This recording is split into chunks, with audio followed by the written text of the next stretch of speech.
Renate, wohin? Wohin? Nichts?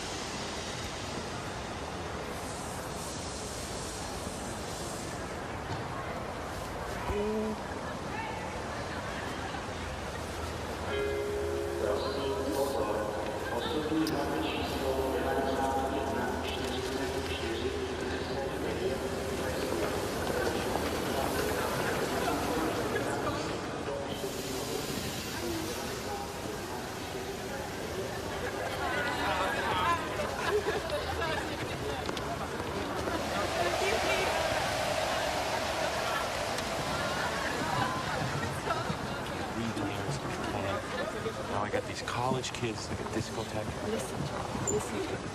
I'm sorry. You are a nice boy, but I'm too beautiful for you. Goodbye, Brad from America. You want one more kiss before I go? Are you kidding?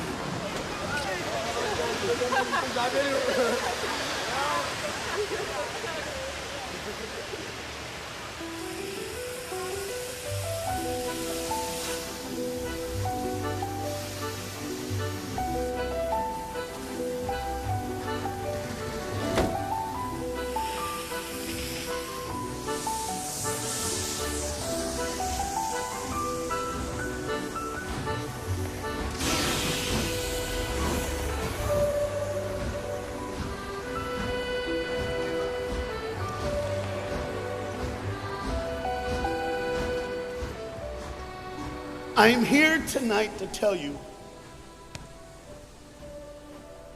about a father who loved his son and a son who loved his dad. The way this story is going to unfold for you is a little bit different because I want to bring it to now.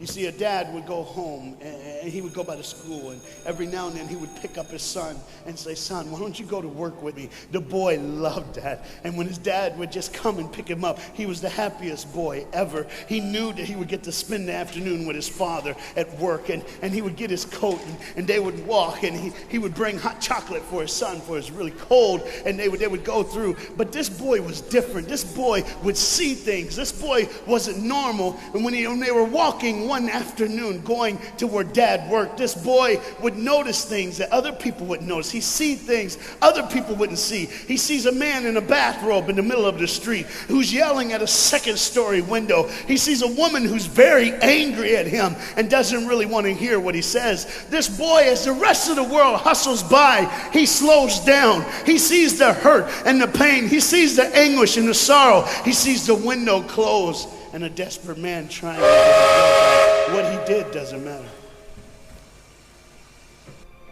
That he hurting is all that matters.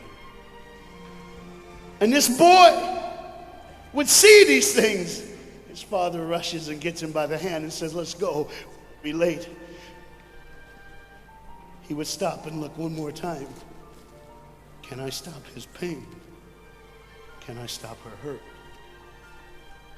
But the boy loved his father. They would go and they would catch the trolley. I think that's what you call it here. We call it a tram. Yeah, I don't know the words, but he would get on there with his dad, and the boy would just notice people. He would look, and that day, one particular, he noticed something as he got on the train. To explain something, as you can hear, there's a train coming, and I got to get through this before the train gets here. He saw a man, he saw a woman. He saw that the man seemed very happy, and the woman seemed very sad, and he couldn't understand why they could be together and one be happy and the other be sad. He couldn't understand that, but the little boy knew that there was something wrong. He had this feeling, this instinct that was amazing, how he cared for other people, but he loved none other than his father. He knew his daddy loved him, and as he watched the world and their hurt and their pain, he knew that he would always have a father. But even notice this, I need you to understand as you hear this story and get involved in the life of this man and his son, I need you to notice that there's no mom. As they walked through the woods, the boy would say to his father, Dad, what will I do when I grow up? What will I get to do? Will I get a cool job like yours? How will I work? He says, I don't know, but I want to change the world. I want to do something great. I want to do something wonderful. I want to help people. I want to do something that could change the lives of anyone. I just want to be that great. I just want to do something good. And as he walked with his dad would say, son, you will be great. You will be awesome. You will change the world. Your life is going to be incredible. But there was a train coming.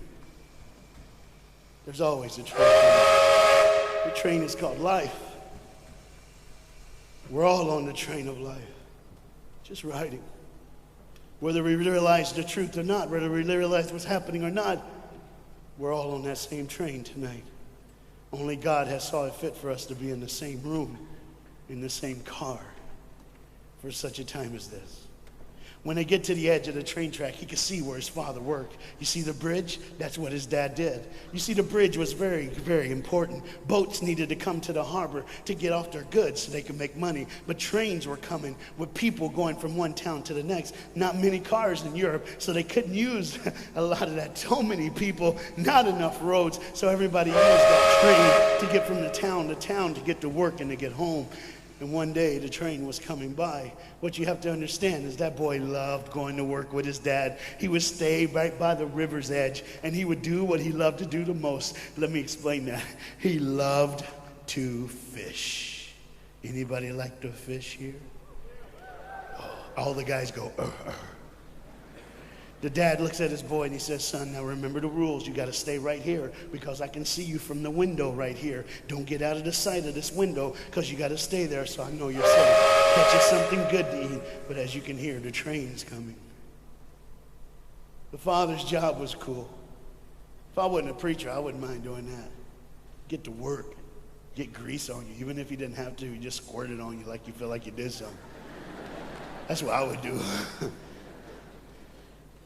There was a boat coming in the harbor.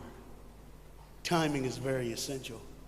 I'll go ahead and give you the key. The key is this. There's always a light. Everybody say light. Say it again. One more time.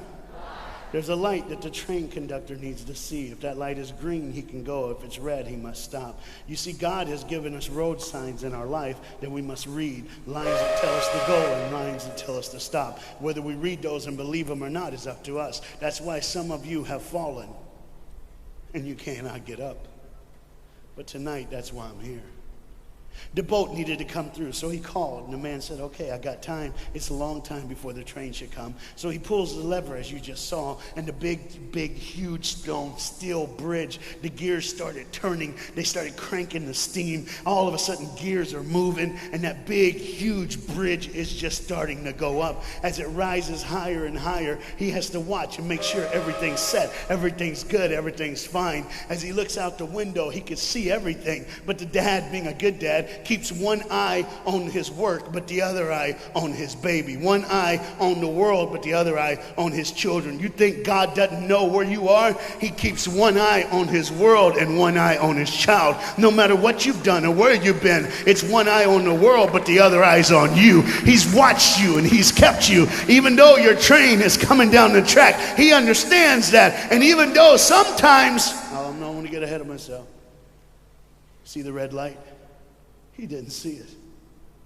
So many times we don't see the red light. See, to just say the train was early. The boy can hear and see the steam. And he looks and says, Daddy, the train. Daddy, the train's early. Daddy, you got a daddy. Hey, Daddy, the train. Daddy, the train's coming. But the dad was looking at the gears, making sure he had enough oil, making sure there was enough steam to get the bridge back down for the train. And the boy knew one thing. Now listen, the boy knew that his dad one time showed him where the trigger was. It was a red lever. If he pulls it the train bridge would collapse down fast and the train would be able to come across. All the boy knew was there were people on that train. There were people that needed to be saved. There were people that had, some of them just with their friends having a good time, like everything's fine. They did not know that the bridge was up. They did not know what was coming. They're just living their life like you and me, just going down the road, just being our own thing, doing our own thing. And the dad all of a sudden hears the train coming. He looks and then he said, oh, my son. He looks out and his boy's gone. He's like, oh my God, where's my son? Where's my son? He got to figure out. He looks back just in time to see his son trying to save the day. All he had to do was pull that lever. He reaches in to pull it, and the boy pulls too far, and he falls in the hole. Now it's on the father. And God the Father, did you hear me? God the Father has to make a choice. It's his now. Do I save my son, or do I save the world? But they don't even know. They don't even know. The greatest decision of his life. He could blame it on them not seeing the red light. He could blame it doesn't matter anymore. Pull the lever, save the world. Leave it up, save your son. For God so loved the world that he gave his only son.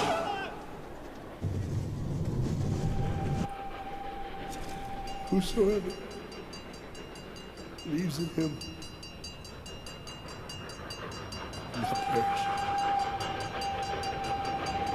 3, 2, 1. It's over. And they didn't even know.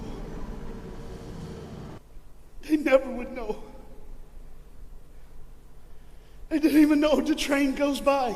It's fine. Everything's cool. The bridge is down. Just like always. It's always going to be down. Are you hearing me tonight?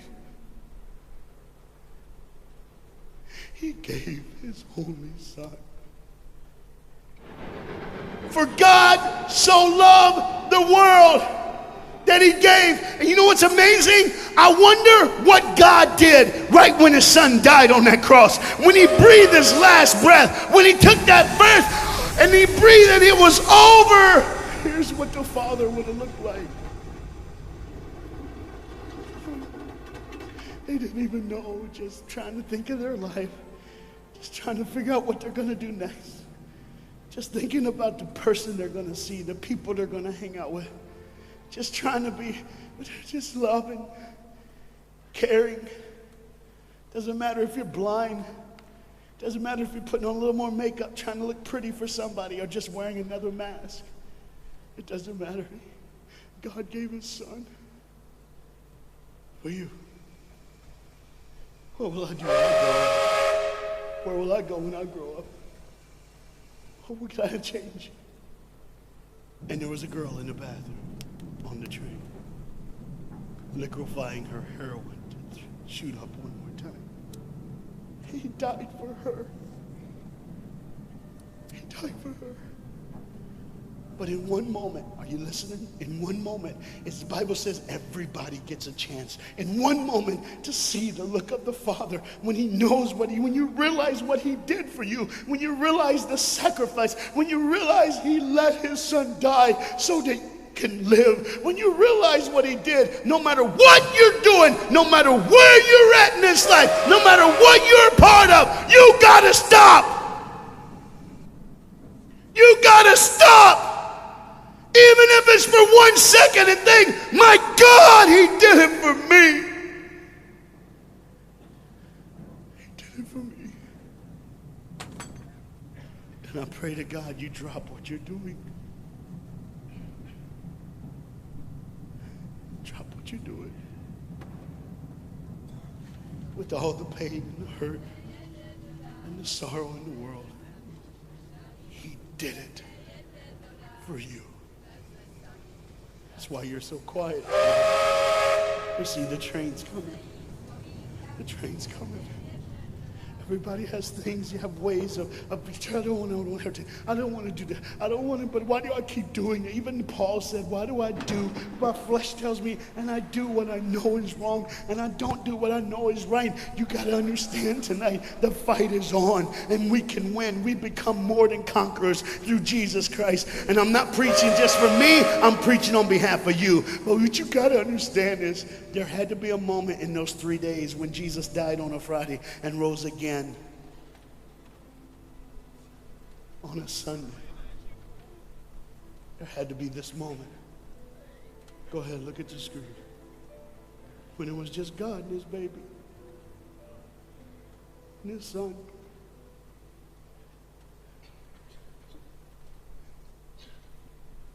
Every sin that's ever been committed in this earth is rolling through your mind right now. I'm here to tell you that as the sun sets in the afternoon, the sun will rise again. And when the sun rises again, you cannot change your past, but you can change your future. You see, it's always a different day. One day someone lives, the next day they die, the next day you wake up and you're still living. You're like, why am I going to live? Why does this have to be my turn? Why can't I? You can just preach. I could have stopped, but I need you to see the whole picture here. You see, because when God the Father gave his only son, when Jesus Christ breathed his last breath and he died, he did it in a way that you can never ever say, you don't know me, you don't understand me, God don't understand my pain, God don't understand my sorrow. You see, that's the very train that boy was on. That's the very train that he was on. And as this dad remembers, look real close. You see the pictures of the people? Bam, there they are. But there's somebody added in the picture, isn't it? Bam, there they are. Do you see who's added in it? In every face of every person, Jesus is in their life. Why? Because when you're the greatest sacrifice, you always end up in everyone's life, no matter where they are, who they are. He did it so that you can say he was there all the time, waiting patiently in line. Jesus Christ was there all the time. And the train keeps going. The train keeps coming. Train keeps moving. People keep living and people keep dying. And God the Father just watches it all. One eye on the world, the other eye on you. Some of you are starting to figure it out. You're like, what is he looking for? Just one girl. Because see, the whole horrible day, God only had his eyes on one person. And it was just a day on the street corner. When he walked by, he saw a girl with a babe. And she saw him. Do you get it? Old things are passed away. Behold, all things become new. He did it so that we can live. No matter what the sin, no matter what the pain, no matter what the sorrow, the sacrifice was perfect. It was perfect. And it was for you. And God the Father watches it all unfold. And all he can say